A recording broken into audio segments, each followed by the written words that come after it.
உயிரினும் உயிரான அன்பு உடன்பிறப்புகளே, உங்கள் அனைவருக்கும் என்னுடைய அன்பான வணக்கம். முதல்ல நீங்கெல்லாம் தந்திருக்கக்கூடிய இந்த சிறப்பான உற்சாகமான இந்த இணையதொரு வரவேற்புக்கு என்னுடைய இதயபூர்வமான நன்றி நன்றி நன்றி நன்றி. அந்த நன்றி உணர்வோட உங்களிடத்தில் நான் ஆதரவு கேட்க வந்திருக்கிறேன். வருகிற 18ஆம் தேதி நாடாளுமன்றத்தினுடைய தேர்தல். நாடாளுமன்றத்தினுடைய தேர்தலை பொறுத்த வரைக்கும் மத்தியில நடைபெறக்கூடிய மோடியின் தலைமையில் நடைபெறக்கூடிய ஆணவ ஆட்சிக்கு, அக்கிரம ஆட்சிக்கு, குறிப்பா ஒரே வரியில் சொல்ல வேண்டும் என்று சொன்னால் சர்வாதிகார ஆட்சிக்கு முற்றுப்புள்ளி வைக்கக்கூடிய தேர்தலாக நாடாளுமன்றத்தினுடைய தேர்தல் அமையவிருக்கிறது. ஆக அதேபோல் மாநிலத்தில் நடைபெறக்கூடிய தேர்தலுக்கு பாடம் புகட்டக்கூடிய வகையில், ஏன் அந்த ஆட்சியை அப்புறப்படுத்தக்கூடிய சூழ்நிலையில் தமிழகத்தில் 18 தொகுதிகளில் சட்டமன்றத்தினுடைய இடைத்தேர்தல்கள் நடைபெறவிருக்கிறது. அந்த 18 ஒன்றுதான் இந்த பெரம்பூர் தொகுதி என்பது உங்களுக்கு தெரியும். நாடாளுமன்றத்திற்கு, வடசென்னை தொகுதியினுடைய நாடாளுமன்றத்திற்கு போட்டியிடக்கூடிய நம்முடைய ஜனநாயக முற்போக்கு, நம்முடைய மதச்சார்பற்ற முற்போக்கு கூட்டணியினுடைய வேட்பாளர், திராவிட முன்னேற்ற கழகத்தினுடைய அங்கீகாரம் பெற்றிருக்கக்கூடிய வேட்பாளர், இதோ உங்களிடத்தில் இருகரங்குப்பி வாக்குகளை கேட்டு நிற்கிற டாக்டர் கலாநிதி வீராசாமி அவர்கள். அவருக்கு உதயசூரியன் சின்னத்திலும், அதேபோல் பெரம்பூர் தொகுதியினுடைய சட்டமன்ற இடைத்தேர்தலில் போட்டியிடக்கூடிய மதச்சார்பற்ற முற்போக்கு கூட்டணியினுடைய வேட்பாளர், திராவிட முன்னேற்ற கழகத்தின் அங்கீகாரம் பெற்ற வேட்பாளர் RD சேகர் அவர்கள், அவருக்கும் உதயசூரியன் சின்னத்தில் ஆதரவு தந்து மிகப்பெரிய வெற்றியை நீங்கள் தேடித்தர வேண்டும். நிச்சயமாக, உறுதியாக அந்த வெற்றியை தேடித்தர போகிறீர்கள் என்ற நம்பிக்கை எனக்கு இருக்கு. ஆகவே நிச்சயமாக வெற்றியை தேடி தருவீர்களா? நிச்சயமா, உறுதியா? கொஞ்சம் சத்தமா சொல்லுங்க. நன்றி. அந்த நன்றி உணர்வோட உங்களை சந்திக்க வந்திருக்கிறேன் என்று சொன்னால், ஏதோ தேர்தலுக்காக மட்டும் வந்து போகக்கூடியவர்கள் நாங்கள் அல்ல. எந்த நேரத்திலும், எந்த சூழ்நிலையிலும், எப்படிப்பட்ட நிலையிலும் உங்களோடு இருக்கக்கூடியவர்கள் தான் நாங்கள். அந்த உணர்வோடு, உரிமையோடு உங்களிடத்தில் உதயசூரியனுக்கு ஓட்டு கேட்க வந்திருக்கிறோம். எந்த தொகுதிக்கும் கிடைக்காத ஒரு பெருமை 18 சட்டமன்ற தொகுதியில் கிடைச்சிருக்கு. அது என்னன்னா, ஒரே கல்ல 2 மாங்காய் அடிக்கிற வேலை உங்களுக்கு கிடைச்சிருக்கு. உடம்புல 2 கட்டி பிரிச்சு நம்ம டாக்டர்கிட்ட போய் அதை காட்டினா 2 கட்டியும் உடனே எடுக்கணும் அப்படிங்கிறாங்க. ஏன்னா இதை விட்டா உடல் பாதிக்கப்படும், உயிருக்கு ஆபத்து வரக்கூடிய சூழ்நிலை வரும். ஆகவே உடனடியாக இந்த 2 கட்டிகளை அகற்ற வேண்டும் என்று டாக்டர்கள் சொல்றாங்க. உடனே நாம் என்ன செய்யறோம்? இல்ல ஒரு கட்டி தான் எடுக்கணும், ஒன்னு இருந்துட்டு போட்டோம் அப்படின்னு விட மாட்டோம், 2ஐயும் சேர்த்து தான் எடுப்போம். அது மாதிரி உங்களுக்கு இன்னைக்கு நாட்டில் 2 கட்டிகளாக மோடியும் எடப்பாடியும் உருவாகி இருக்கிறாங்க. ஆக 2ஐயும் அப்புறப்படுத்துவதற்கு ஒரு நல்ல வாய்ப்பு உங்களுக்கு கிடைச்சிருக்கு. ஆக இந்த வாய்ப்பை நீங்க பயன்படுத்திக்கிட்டு உதயசூரியனுக்கு பெரிய வெற்றியை தேடித்தர ஆதரவினை தந்து, வடசென்னைக்கு நம்முடைய வேட்பாளர் கலாநிதி வீராசாமி அவர்களை, பெரம்பூர் தொகுதியினுடைய சட்டமன்ற தொகுதிக்கு RD சேகர் அவர்களை பெருவாரியான வெற்றி பெற நீங்கள் துணை நிற்க வேண்டும் என்று நான் உங்களை எல்லாம் கேட்டுக்கொள்ள விரும்புகிறேன். இந்த பகுதிக்கு நான் வந்திருக்கிறேன். குறிப்பாக பர்மா நகர் பகுதியில் இருக்கக்கூடிய உங்களை எல்லாம் சந்தித்து உரையாற்ற வந்திருக்கிறேன். நீங்க மறந்திருக்க மாட்டீங்க. திராவிட முன்னேற்ற கழகம் ஆட்சி பொறுப்பில் இருந்த போதுதான், அப்போ நான் உள்ளாட்சித்துறை அமைச்சராக இருந்தேன் முதல்ல, அதுக்கப்புறம் தான் துணை முதலமைச்சராக வந்தேன். ஆக உள்ளாட்சித்துறை அமைச்சராக இருந்த போதுதான் இந்த பகுதியில் இருக்கக்கூடிய மக்களுக்கு பட்டா வாங்கி தந்த பெருமை எங்களுக்கு உண்டு. அதே மாதிரி நான் மேயராக இருந்தப்போ இந்த சென்னை மாநகரத்து மக்களுக்கு என்னென்ன பணிகள் எல்லாம் செஞ்சிருக்கேன்னு உங்களுக்கு தெரியும்.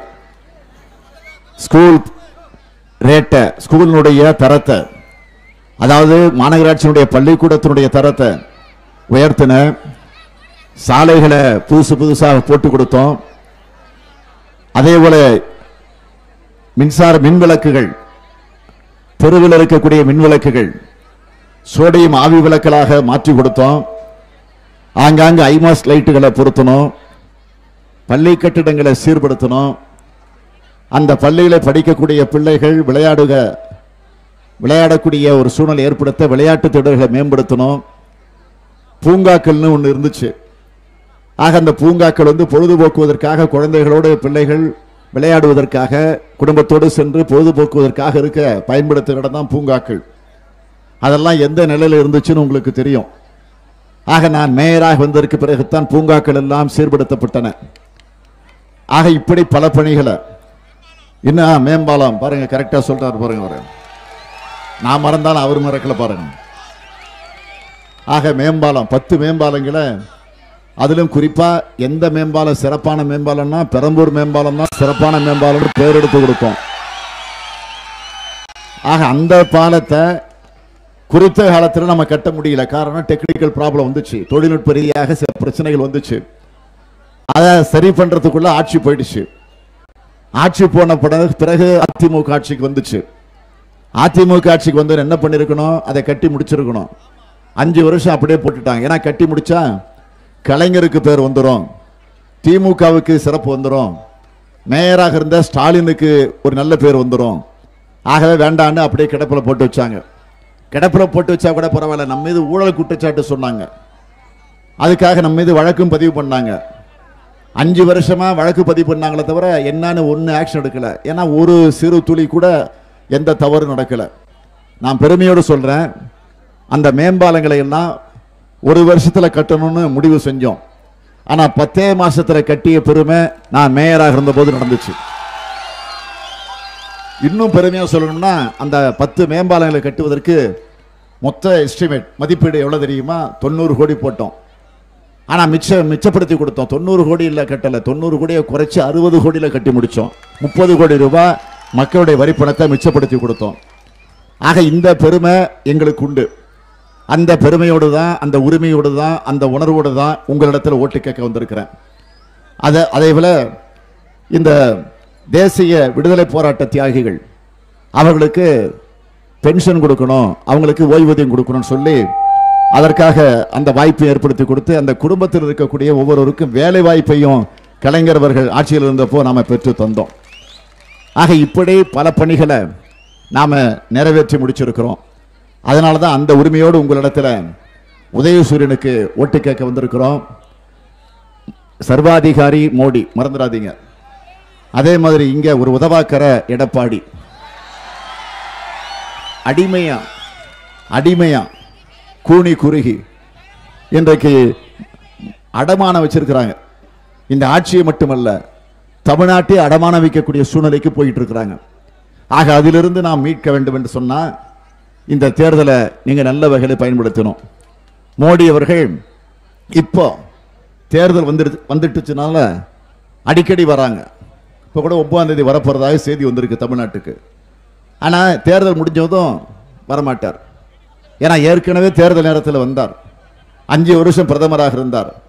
அப்பெல்லாம் வந்து பார்க்கல, அப்பெல்லாம் வந்து இதை செய்யறோம் அதை செய்யறோம்னு சொல்லல. ஆனா அப்போ என்ன சொன்னதை எதையும் செய்யல. அவர் நாடாளுமன்ற தேர்தலில் போன முறை நடந்தப்போ என்ன சொன்னாரு, இந்த நாட்டில் படித்தவங்க, பட்டதாரிகளாக இருக்கக்கூடியவங்க வேலை இல்லாமல் அலைஞ்சிக்கிட்டு இருக்கிறாங்க, அவங்களுக்கு நான் பிரதமராக வந்த உடனே ஒரு வருஷத்துக்கு 2 கோடி பேருக்கு நான் வேலை கொடுப்பேன். ஆக 5 வருஷத்துல 10 கோடி பேருக்கு வேலை கொடுப்பேன் அப்படின்னு ஒரு கணக்கு போட்டு சொன்னார். இங்க படிச்ச பட்டதாரிகள் இருக்கிறீங்க, யாருக்காவது ஒருவருக்கு தயவு செஞ்சு இருந்தா சொல்லுங்க. படிச்ச பட்டதாரி எவ்வளவு பேர் கை தூக்கி காட்டுங்க பார்ப்போம். கை தூக்கி காட்டிக்கிட்டு இருக்கக்கூடிய உங்களுக்கு யாருக்காவது வேலை கிடைச்சதா? கிடைக்கல. இதுதான் மோடி. அதனாலதான் மோசடின்னு நம்ம பேர் வச்சோம். மோடின்னு சொல்லக்கூடாது, அவர் இன்னும் மோசடின்னு தான் சொல்லணும். சரி, அது போகட்டும். இன்னொரு உறுதிமொழி கொடுத்தாரு. நான் ஆட்சிக்கு வந்தா வெளிநாட்டில் இருக்கக்கூடிய வங்கிகள் இருக்கக்கூடிய கருப்பு பணத்தை மீட்டுக்கிட்டு வந்து எல்லாருக்கும் கொடுப்பேன். ஒவ்வொருத்தர் தலையில நான் பேங்க்ல அவங்கவுங்க பேர்ல டெபாசிட் பண்ணுவேன். எவ்வளவு பண்ணுவேன்னு சொன்னாரு? 15 லட்சம். ஞாபகம் இருக்குல்ல உங்களுக்கு? யாருக்காவது ஒருத்தருக்கு வந்திருக்கா? வந்தா சொல்லுங்க, தைரியமா சொல்லுங்க, நான் மன்னிப்பு கேட்டுக்கிறேன். யாருக்காவது ஒருத்தருக்கு 15 லட்சம் 15,000 அதுவும் கிடையாதா? சரி, ஒரு 15 ரூபா. நல்லா யோசனை பண்ணி சொல்லுங்க, நான் தப்பா சொல்லிட்டு போடக்கூடாது. சரி, ஒரு 15 பைசா. ஆக ஒரு பைசாக்கும் பிரயோஜனம் இல்லாத ஒரு பிரதமர் தான் மோடி மத்தியில் அமர்ந்திருக்கிறார்.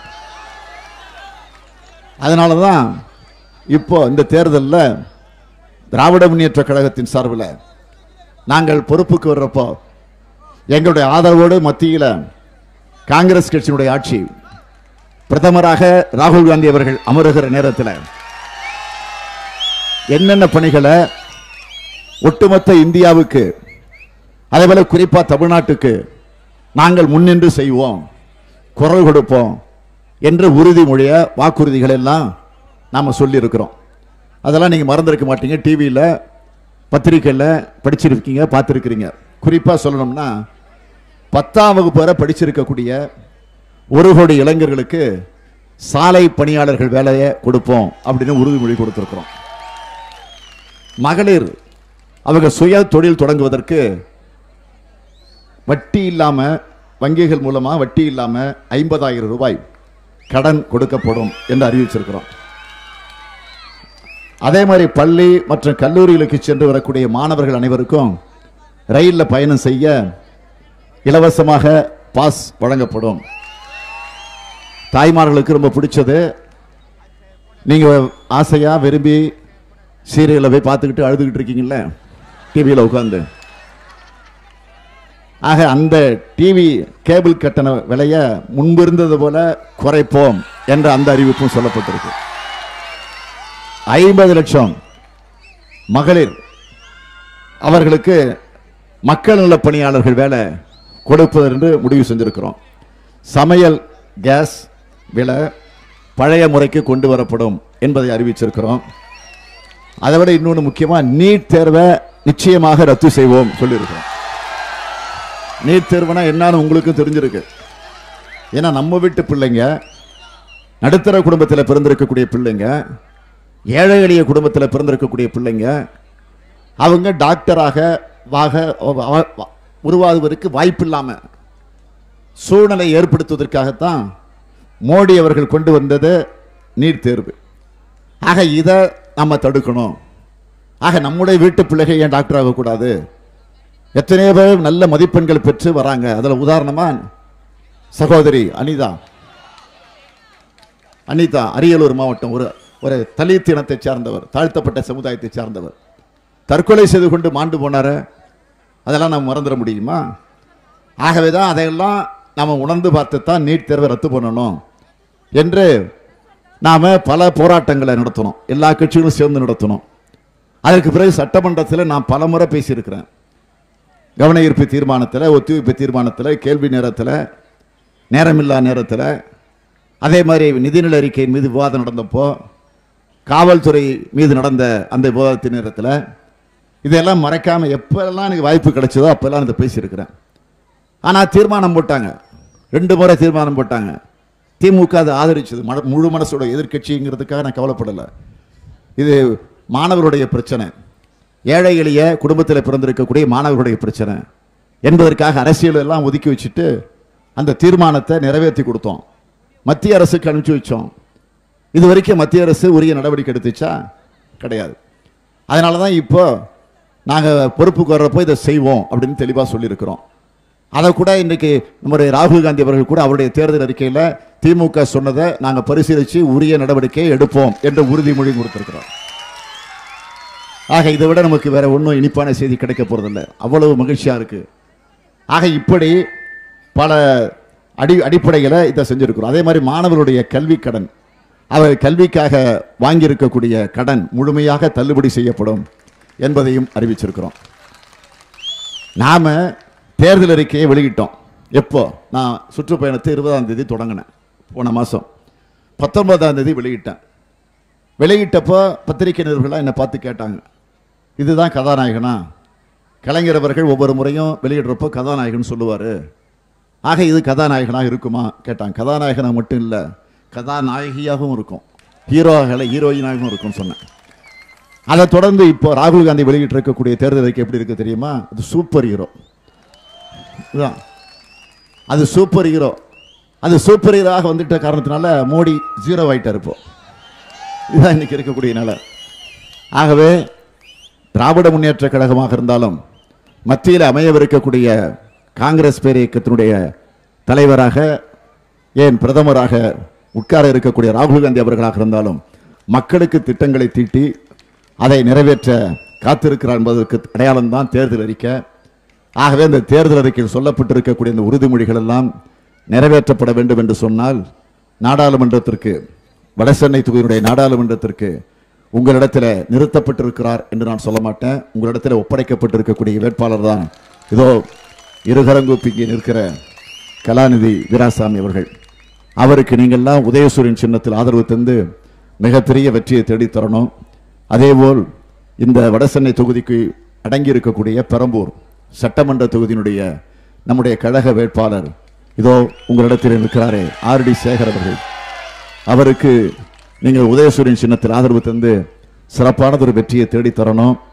கலைஞர் இல்லாமல் நடைபெறுகிற முதல் தேர்தல் இது. அதை மனசில் வச்சுக்கோங்க. கலைஞர் இருந்திருந்தால் அவரே உங்களிடத்திலே வந்து வாக்கு கேட்டிருப்பார். அவர் இல்லை. அவர் இல்லாத காரணத்தால் அவருடைய மகனாக இருக்கக்கூடிய ஸ்டாலின் உங்களிடத்திலே வந்து வாக்கு கேட்கிறேன்.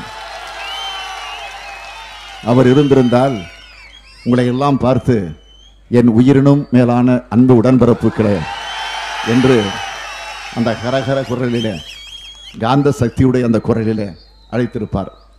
அவர் இல்லாத காரணத்தால் அவர் சார்பில் நான் சொல்லுகிறேன், என் உயிரினும் மேலான அன்பு உடன்பிறப்புகளே, கலைஞரின் சார்பில் சொல்லுகிறேன், நீங்கள் அத்தனை பேரும் உதயசூரியனுக்கு ஆதரவு தந்து நம்முடைய வேட்பாளர் வடசென்னை நாடாளுமன்ற தொகுதிக்கு போட்டியிடக்கூடிய கலாநிதி வீராசாமி அவர்களை வெற்றி பெற வையுங்கள்.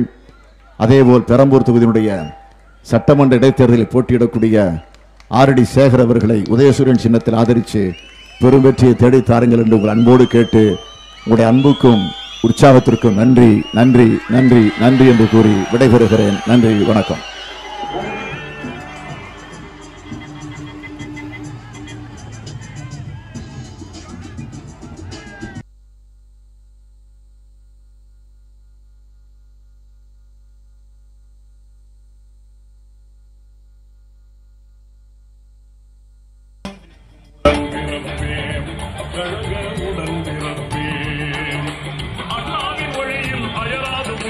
பொன்னான கலைஞர் கண்ணாக மதிக்கும் உடனே